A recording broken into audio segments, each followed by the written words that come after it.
Hi, I'm Alexandria Budgel.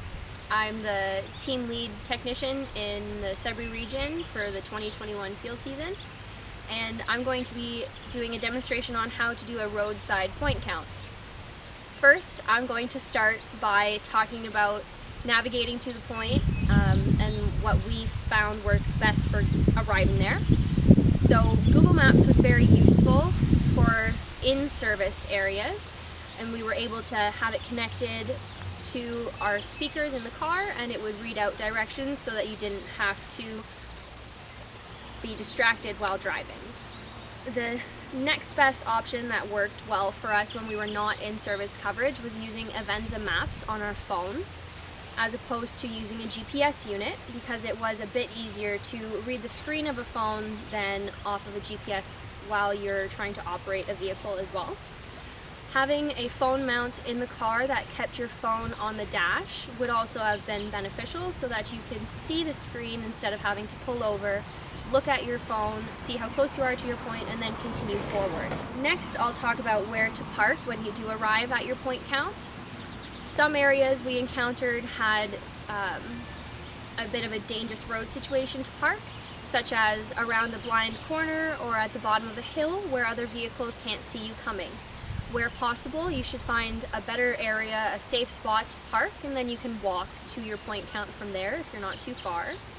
I also parked at the safest spot, or at the start of a blind corner, set up my recording device, and then I stood in an area that would be highly visible for drivers to see me, so I could warn them to slow down as they're passing my vehicle on the side of the road.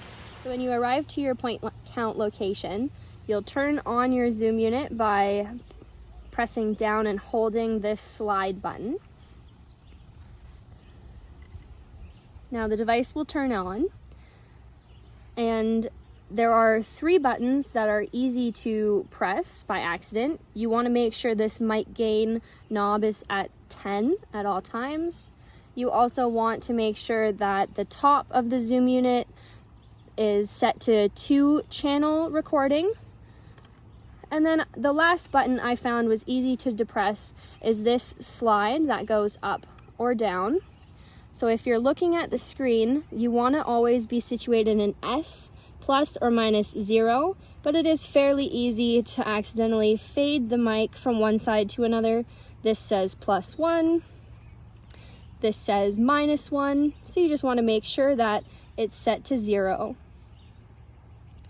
Then when you are ready to begin your point count location, depress this recording button, and you will see the file name as well as the increasing seconds to show that you are recording. You can look at this light here, and then there's another light up at the top. This one will only turn on while you are recording, but it's hard to see that during the daytime or in the sunlight. When you're done, depress the recording button again, and it will save your recording. Once you have arrived at your point count location, you'll get out of your car and take your zoom unit and tripod with you. You'll set it up at a spot where you will have the least amount of noise interference from your vehicle. You'll want to bring the zoom unit up to ear level. Once your tripod is at its full height, you will turn the zoom unit on with the power button on the side, and you will write down all of your information in your notebook, including your name, the date, the start time of your point count, the square, and then the number of which point count you've arrived at. You will then depress the recording button to start your recording, and you will tell the zoom unit your information. For example, Alexandria Budgel, July 14th, 2021, start time 10:03 a.m., square 17 Tango Michael 94, point A1. Now I will go stand 5 meters away from my zoom unit to avoid noise interference from myself, and I will call start so that the people reviewing our sound recordings will know to begin the recording then.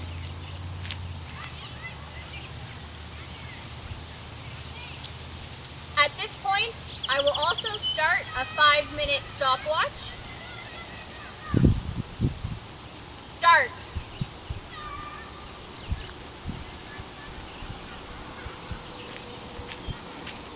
Once my recording has reached 5 minutes, I will call out stop.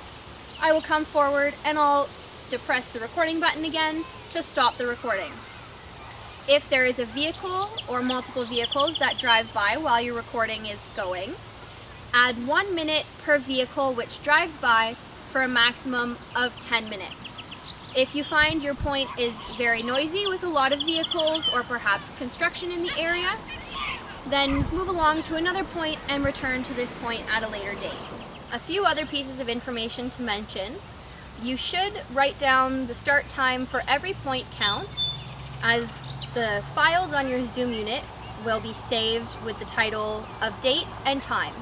This will make it easier to refer to any point counts that you may need to re-listen to.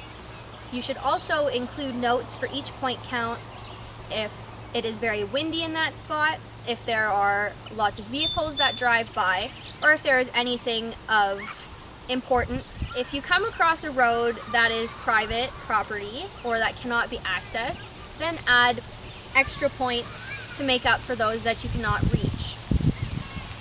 Do not trespass, and always obtain permission from private property owners to access those